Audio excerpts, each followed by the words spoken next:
Ethereum का price sky rocket हो रहा है। रिसेंटली इसने $4,000 का मार्क भी टच कर लिया है। क्या आपने सोचा है कि इस सर्च के पीछे रीजन क्या है?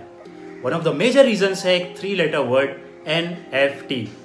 तो आज के इस वीडियो में हम देखेंगे कि क्या होते हैं NFTs, क्यों इसके पीछे इतनी हाइप है, क्या एक सिर्फ बबल है या फिर एक डिस्ट्रप्टिव टेक्नोलॉजी है, और कौन से ऐसे ट्रेंड्स हैं NFT में जो सबसे ज्यादा हाइप में है। मेरा नाम है अभिषेक ठाकुर और आप देख रहे हैं क्रिप्टो इंडियंस।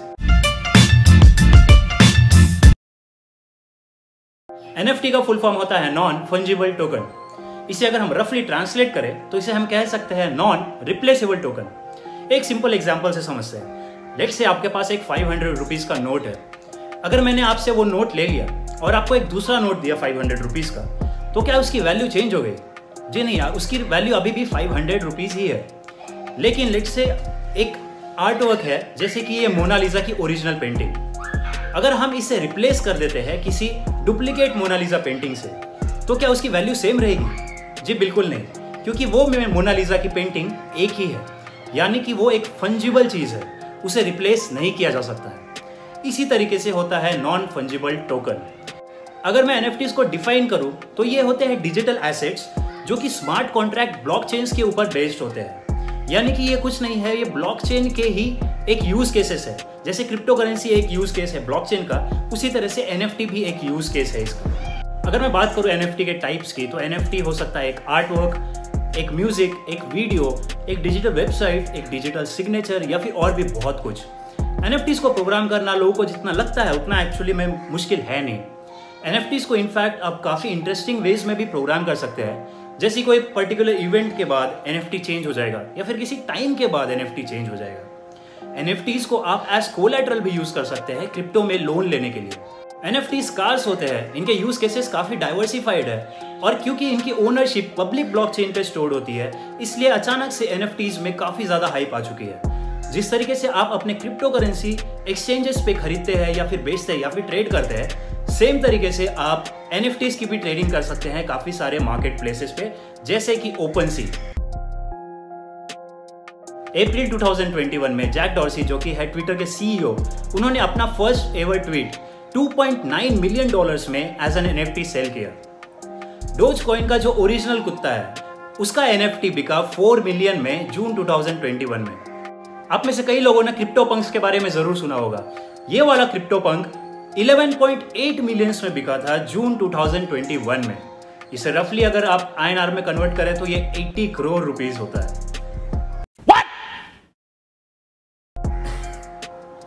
इनफैक्ट अगर आप OpenSea के मार्केट प्लेस पे जाए तो आप देख सकते हैं कि काफी सारे यहाँ पे क्रिप्टो पंक्स 4200 इथेरियम तक भी ट्रेड हो रहे हैं, यानी कि रफली $16.8 मिलियन में ट्रेड हो रहे हैं ये क्रिप्टो पंक्स।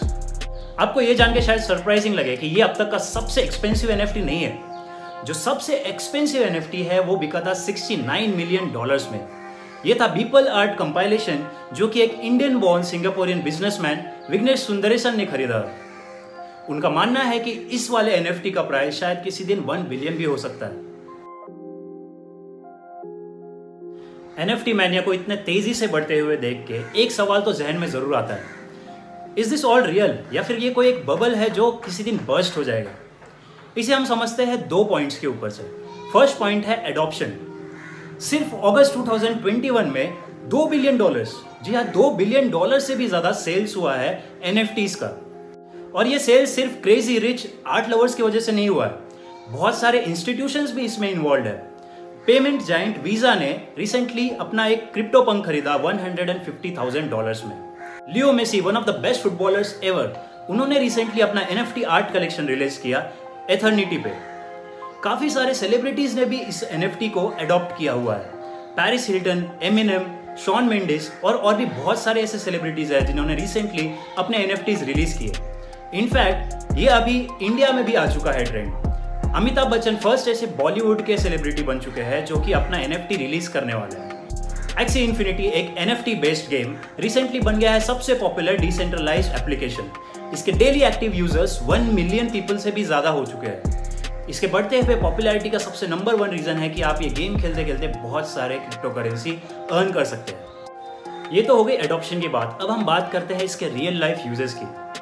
गैरी वी, जो कि एक बहुत ही फेमस एंटरप्रेन्योर है, इनके अगर आपको कॉन्फ्रेंसेस अटेंड करने हैं तो आपको $5,000 तक का फीस देना पड़ता है। लेकिन अगर आपके पास इनका NFT जो कि है वी फ्रेंड्स, अगर आपके पास ये है तो आप ये कॉन्फ्रेंसेस फ्री में अटेंड कर सकते हैं। गेमिंग में तो हम इसका अडॉप्शन और इसके यूज केसेस देख ही चुके हैं, लेकिन NFT के use cases music, movies, animation, social media, content creation as a whole में भी लिमिटलेस है। एक जो फ्यूचरिस्टिक इसका यूज केस मैं सोच पा रहा वो ये है, लेट्स से एक NFT प्रोजेक्ट ने टाई अप कर लिया एक रेस्टोरेंट के साथ, और आप जब उस रेस्टोरेंट में खाना खाने के लिए जाते हैं और आपके पास वो NFT है उस प्रोजेक्ट का, तो आपको एक डिस्काउंट मिलेगा।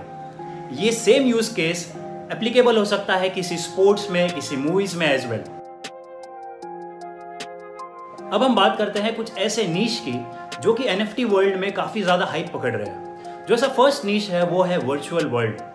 अगर आपने डिसेंट्रलैंड और सैंडबॉक्स के बारे में सुना है तो आपको पता होगा कि कैसे ये दोनों प्रोजेक्ट्स ने रिसेंट टाइम्स में बहुत ज्यादा ROI प्रोवाइड किया है अपने इन्वेस्टर्स को। सैंडबॉक्स ने recently the walking dead TV series के साथ टाई अप किया था और उनके कैरेक्टर्स को वो अपने वर्चुअल वर्ल्ड में ले आए। डिसेंट्रलैंड एक ऐसा वर्चुअल वर्ल्ड है जिसमें आप डिजिटल प्रॉपर्टीज जैसे कि लैंड और मॉल्स की ट्रेडिंग कर सकते हैं, इन्हें बाय एंड सेल कर सकते हैं। आपको मैं बता दूं कि बहुत सारे ऐसे प्रॉपर्टीज हैं जो मिलियंस में भी बिकते हैं। अगर मैं सबसे ज्यादा पॉपुलर नीश की बात करूं NFT में तो वो है एक्सी इन्फिनिटी जैसे गेम्स। एक्सी इन्फिनिटी में आप क्रिप्टो करेंसी अर्न कर सकते हैं बैटल्स करके। आप अपने एक्सीज को ब्रीड करके सेल करके भी इथेरियम या फिर दूसरे क्रिप्टो करेंसी अर्न कर सकते हैं। एक्सी इन्फिनिटी भी अपना एक वर्चुअल वर्ल्ड लेके आ रहा है कुछ दिनों में, और मैं आपको बता दूं कि इनके जो लैंड्स है या फिर इनकी जो प्रॉपर्टीज है वो ऑलरेडी बुक हो रहे हैं मिलियंस में। आप में से कई लोगों के दिमाग में ये क्वेश्चन जरूर आया होगा कि जब आप एक NFT खरीदते हैं तो आपको एक्चुअल में मिलता क्या है?